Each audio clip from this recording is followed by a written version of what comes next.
You're watching Arkansas Style on KARK.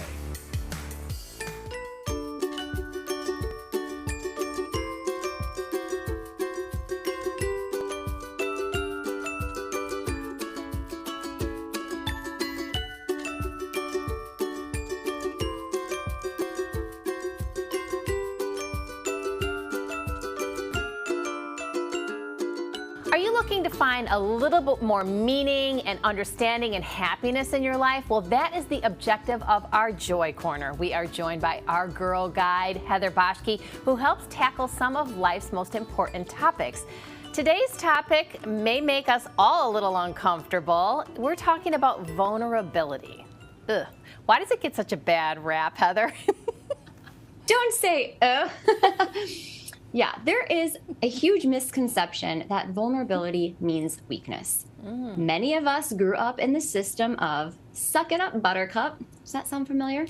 Which emphasized toughness as a virtue, encouraging us to hide our feelings and to always just tough it out. And many of us were also never taught how to express our emotions freely. For whatever reason, maybe it was childhood trauma, maybe our parents never expressed their emotions, but we've grown up with habits embedded deeply into us that cause us to stuff our emotions down and keep things bottled up. In many professional settings, especially leadership roles, there's pressure to appear flawless and unshakable. The idea of showing vulnerability in the workplace, whether by admitting mistakes or asking for help or sharing emotions like fear or sadness, is not something that is often modeled. And so vulnerability is not the water we have been taught to swim in, which means we have to put in our reps and practice so that we can grow this muscle. Yep, pretty much covered it. That's why we don't want to be vulnerable. It is uncomfortable, and we have been kind of taught that narrative. But I think you're going to flip the script on us a little bit and tell us why it's important to be more vulnerable. Yes? Well, putting ourselves out there feels uncomfortable and scary, because it does. I don't want to diminish that. It does. But if we continue to walk through the world with an armor that doesn't let anyone in, while we may be protecting ourselves from the bad, we are also preventing the good from coming in. That armor and those walls that prevent us from expressing our true selves, they block the flow of energy and love. The type of radical honesty and self-acceptance that is required for us to be ourselves and be truly vulnerable actually requires a great deal of bravery. When we allow ourselves to be open and honest in our relationships, we find ourselves better able to more deeply connect. We can communicate more effectively and engage with more empathy and understanding.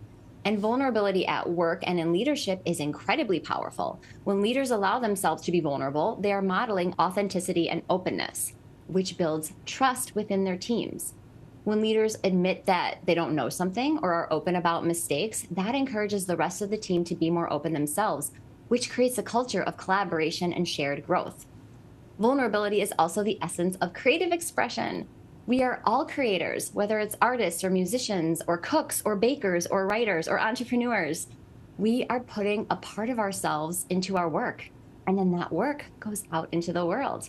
This act of creation requires a willingness to expose our ideas, our emotions, and our imperfections to the world. And remember, as humans, we don't connect with perfect. We connect with raw and real emotion. And vulnerability in our romantic relationships is absolutely critical. When we don't expose ourselves emotionally to our partner, we not only deny ourselves, but we deny that other person an opportunity to really see and get to know us. And if someone cannot see us or really know us, then that relationship is sitting on a foundation of untruths, and that is not sustainable. And lastly, vulnerability is also the basis of any strong and supportive friendship. We have to share about ourselves to find commonalities and discover connections. So being closed off makes any relationship difficult to maintain. Okay, excellent explanation for sure, but again, because we've been kind of conditioned to suck it up, buttercup, I think we could use some tips on how to become more vulnerable. Yes, I've got 4 for you. The first is, the next time you don't know something, just admit it. There are so many opportunities to do this. Instead of smiling and nodding or making a note to like Google something later, just say, I'm sorry, I actually haven't heard of that before. What does that mean? Or you said that acronym. Like, what does CRM mean? Just admit you don't know. It is something so simple, but being able to verbalize when you don't have all the answers helps to not only exercise that vulnerability muscle, but it also creates trust with others because you are proving that you are not pretending. Number 2, talk about your mistakes more. Mistakes are part of the human experience. And when we share them more, we are opening the door to creating a safe environment, which is an essential part of vulnerability.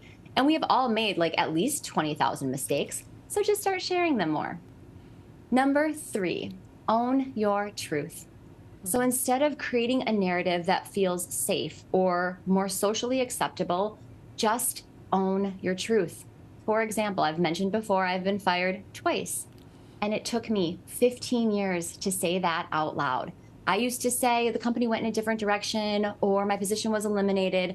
And I remember one day talking to someone and I was kind of so sick of saying that. And I finally just said, yeah, I was just straight up fired.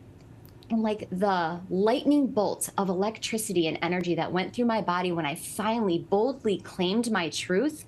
And then that opened the door for other people to say, oh my God, I've also been fired. And I've also never said that out loud.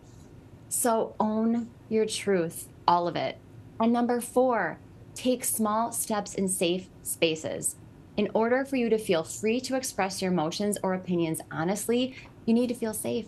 So practice vulnerability in the relationships that you feel the most safe in.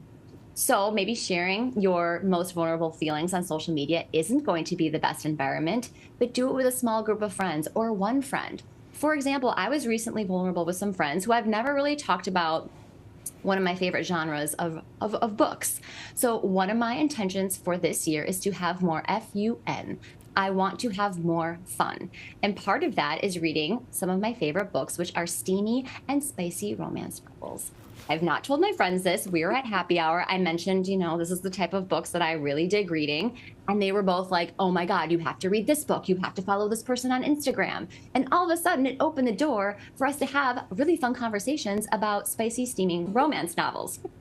So being vulnerable, it is brave and it is courageous. It is what allows us to show up most authentically, which makes it the path to true human connection. It is also an expression of freedom.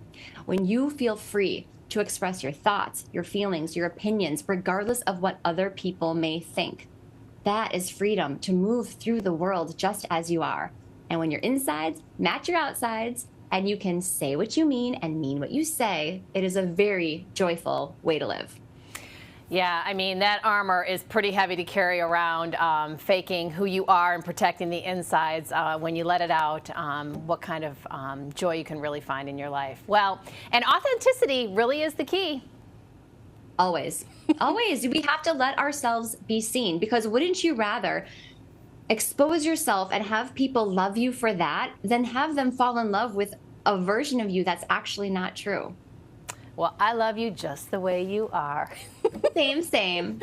And now I know what gift to give you on your next birthday. Woo, thank you. Great to see you, honey. Thank you. Thank you.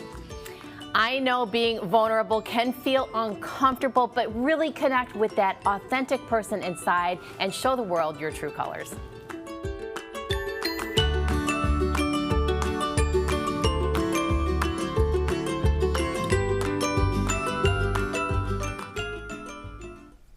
Now, don't go anywhere. Keith Knight, karaoke finalist for USKAA, is here next to share his story and inspire us all before honoring Johnny Cash with a rendition of Hurt. We'll be right back. You're watching Arkansas Style.